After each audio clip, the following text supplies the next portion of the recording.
we all doing today? It's becoming tough, this, isn't it, for a lot of people? I'd love to know actually how you're all getting through it. What are you doing? What sort of things are you doing to keep your mind and body occupied? How are you managing to stay sane and active and keep yourself motivated through this difficult spell? For me, it's about trying to appreciate the things that we have around us. I'm trying to get creative with what I've got nearby. I'm trying to come up with some new ideas, new ways to make money, as lots of people are right now. It's really exciting. Yes, there's a massive worrying element to it, of course, because I don't know where the next paycheck's coming from. But on the flip side of that, there are some new opportunities, which I talked about recently, which are always there when there's a big change like this. And the exciting part for me is trying to find them. But anyway, I'd love to know what you're up to. Perhaps you can share your tips for getting through this spell, and we can help each other in this little community. Drop them into the comments box below, and perhaps we'll have a read through and see if we can't help each other a little bit. As much as there's a lot of negativity, understandably, all across the world right now with what's going on, I feel like there's also a lot of positivity that we should be celebrating right now, and Formula One is right at the very heart of all of that. There are some great stories from inside the world of Formula One right now, which should really make us all proud to be fans of this sport when you compare it to some others. And finding those moments of positivity is really important right now. Finding things that can put a smile on our face is perhaps more important than ever. As most of you know, I travel the world extensively with work, and I love it. It's a massive part of why I love doing what I do, because I get to see new places, I get to explore. I love all of that. But what's going on right now has really made me step back and appreciate what we have right here on our doorsteps.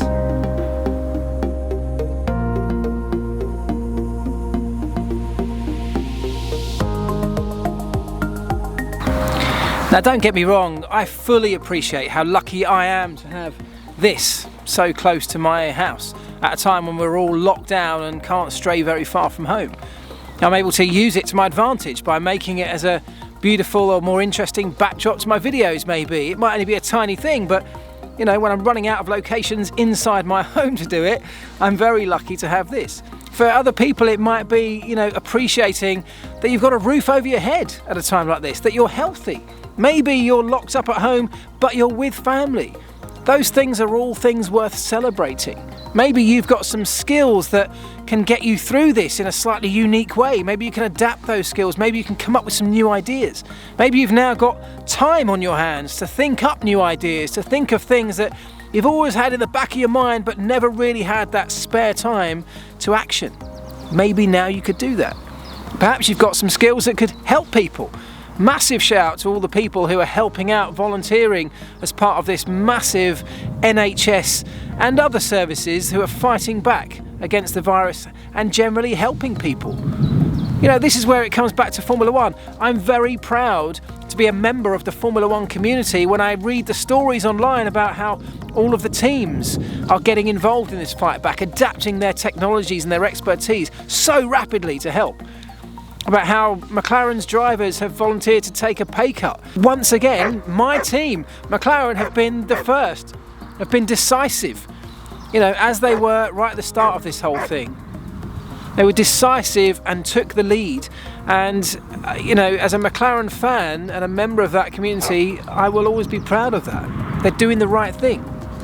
So maybe we can all start doing some more of the right thing, whatever that may be.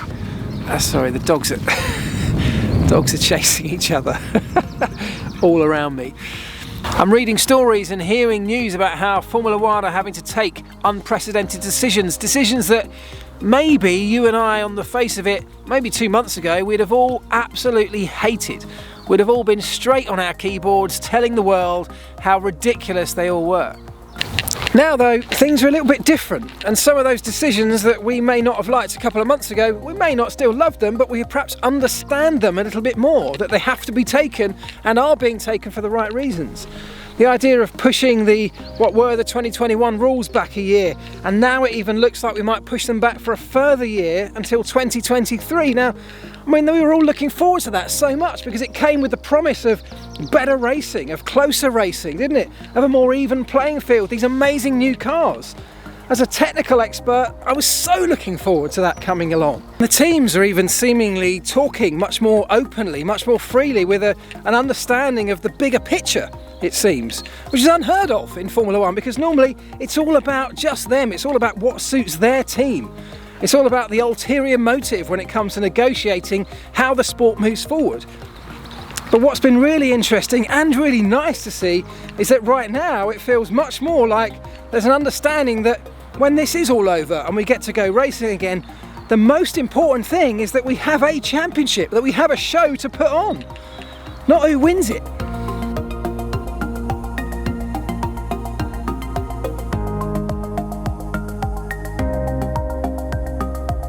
The point is, there will be blue skies on the other side of this, and that might be really difficult for some people to appreciate or to see right now because of everything else that's going on. That's understandable, and that's where we can all help each other to get through all this.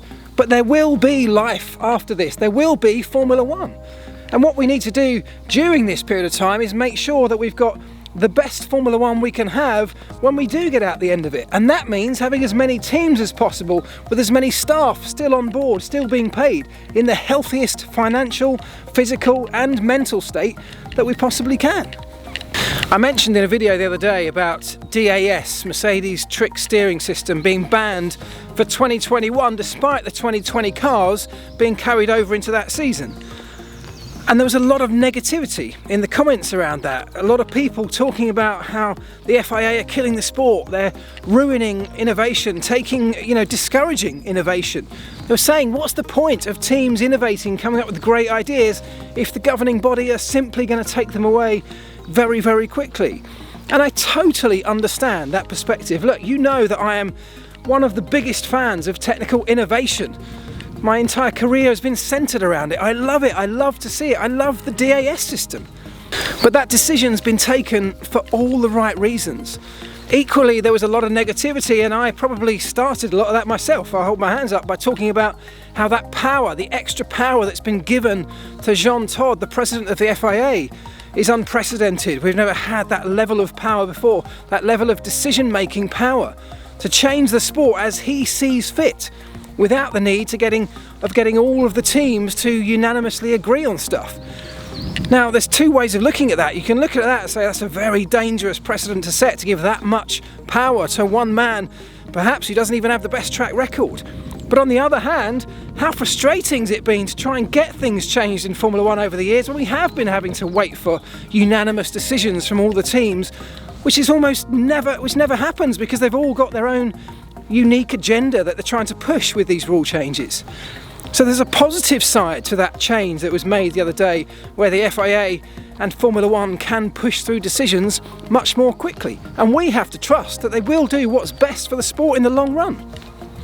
What I'd really like to come out of this video, and I've got a question that I'm going to drop on you in a moment, but innovation doesn't have to be just technical. It doesn't have to just be about the cars in Formula One. You know, it doesn't even just have to be about spending a load of money, which traditionally innovation tends to do in Formula One. It doesn't have to be like that. Innovation can be about the way we think. Kind of feels like we're in some sort of massive social experiment right now, doesn't it? And I guess we sort of are. It's been forced upon us, but given that we're now in it, we've got the opportunity to test and understand how people react to these kind of weird scenarios, how we deal with this massive global threat, how we deal with isolation, how we interact with each other in this new world where we're sort of forced to do it through the internet. Formula One's in exactly the same boat. You know, if we do get any racing in 2020, it's going to be far from a normal season. We might get a handful of races if we're lucky. So what could we do within this very tight budgetary restraint that we're obviously going to be operating under? What could we do to spice up the show, to make sure we get a great bang for our buck when we do go back Formula One racing again? And that's my question to you guys. What would you do? Thinking is something that we can all do for free. And if you had these newfound powers that Jean Todt's got to make decisions without needing the entire Formula One grid to agree on something, if you could rush these things through, what would you do? If we've only got a handful of races, we can start innovating in the way we think. We could perhaps change up the race format.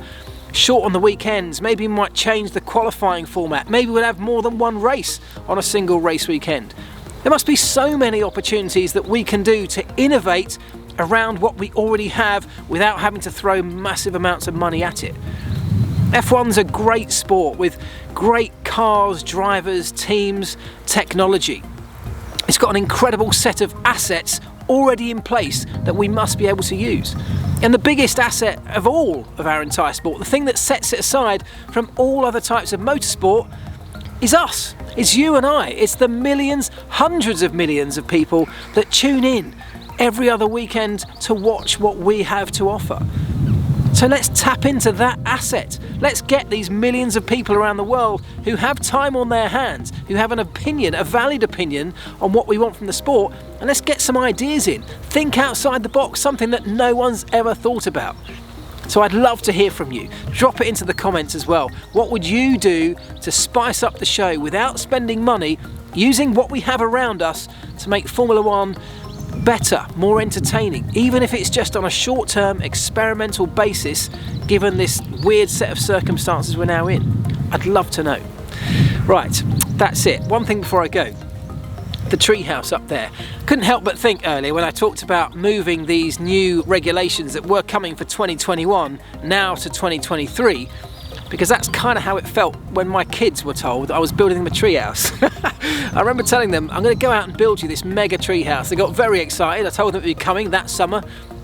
2 years later, they've had to wait for that. Anyway, it's now pretty much done. So do you want to have a quick look before we go?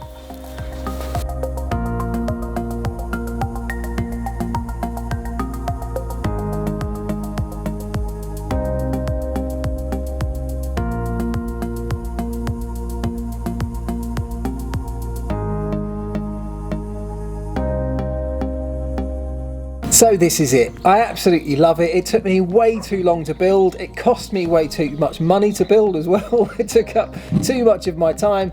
But the end result is great. I love it. The kids love it. They've got a little table and chairs up here that they can come up and have lunch and have their dinners occasionally. And when the summer comes and it's nice and warm, I have promised them that we can sleep out here as well. Anyway, that's it for today, folks. I hope you enjoyed it. Do drop me a line with the answer to a couple of those questions. How are you getting through all of this? How can we help each other? That's what I asked at the beginning. And then right at the end, I'd love to know how you think Formula One could innovate without spending too much money to create something that might give us a brilliant show in what little time of 2020 we might have left.